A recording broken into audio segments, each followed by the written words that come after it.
अमावस्या की रात और चारों तरफ चिल्लाने की आवाज आ रही थी। एक गांव में एक लालची औरत रहा करती थी। उसका बेटा बाबूलाल एकदम निकम्मा और निठल्ला था। वह हमेशा इधर उधर घूमता रहता। अरे सुमन, तुम हमेशा गुस्से में क्यों रहती हो?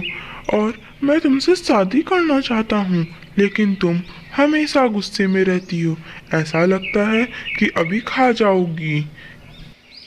अगर एक बार और बोला ना कि मुझसे तू शादी करना चाहता है तो ईंट लगाऊंगी। चुपचाप यहाँ से चला जा, नहीं तो मुझसे बुरा तो कोई नहीं होगा।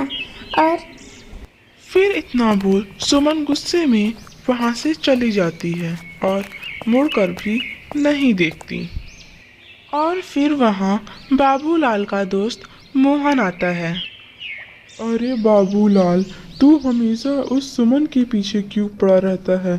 गांव वाले कहते हैं कि उसके अंदर आत्मा है। अरे नहीं नहीं भाई, ये सब सिर्फ कहने और सुनने की बात है। इतनी सुंदर लड़की क्या कोई चुड़ैल बन सकती है या हो सकती है? बस ये सब सुनी सुनाई बातें हैं। और यह कहकर बाबूलाल वहां से अपने घर चला जाता है। मामा, मेरी अब शादी की उम्र हो गई है। क्यों ना अब तुम मेरी शादी कर दो और तुम भी अपने सारे काम से मुक्ति पालोगी।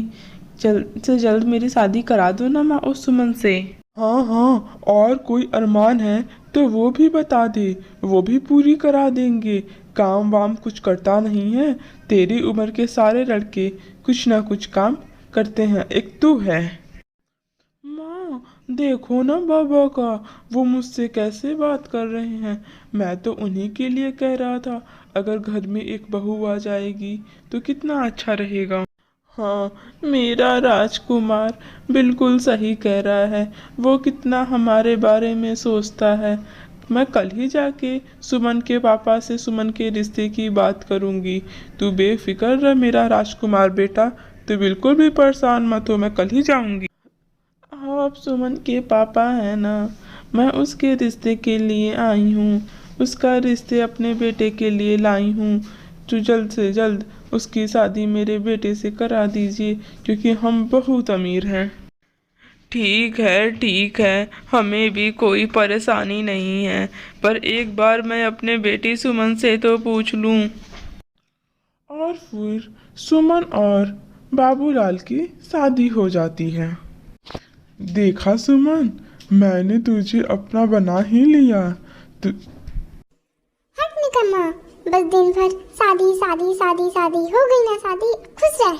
और फिर एक दिन सुमन और बाबूलाल सोए रहते हैं और तभी और फिर एक दिन सुमन कहीं देर रात जाने लगती है और एक खुफिया जगह पहुंचकर कहती है, हा, मैंने तो 9 बलि दे दिया है। बस एक अंतिम बाबूलाल की बलि दे दूंगी, मैं बहुत अमीर चुड़ैल बन जाऊंगी।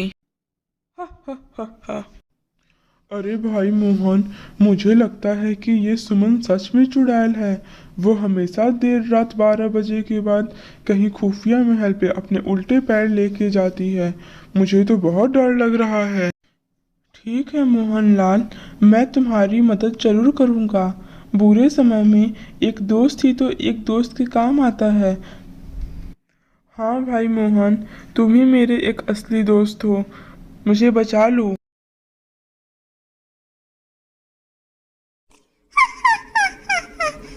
तुम लोग यहाँ, मैं तुझे कब से खोज रही हूँ। अच्छा हुआ तुझे पता चल गया कि मैं एक चुड़ैल हूँ। अब तुझसे मुझे कौन बचाएगा। तभी मोहन हनुमान चालीसा कह देता है, भूत पिशाच निकट नहीं आवे, महावीर जब नाम सुनावे। और तभी चुड़ैल जल जाती है और फिर बाबूलाल मोहन का शुक्रिया करता है। थैंक्स फॉर वॉचिंग दोस्तों। वीडियो को लाइक से सब्सक्राइब करना बिल्कुल ना भूलें। बाय बाय दोस्तों।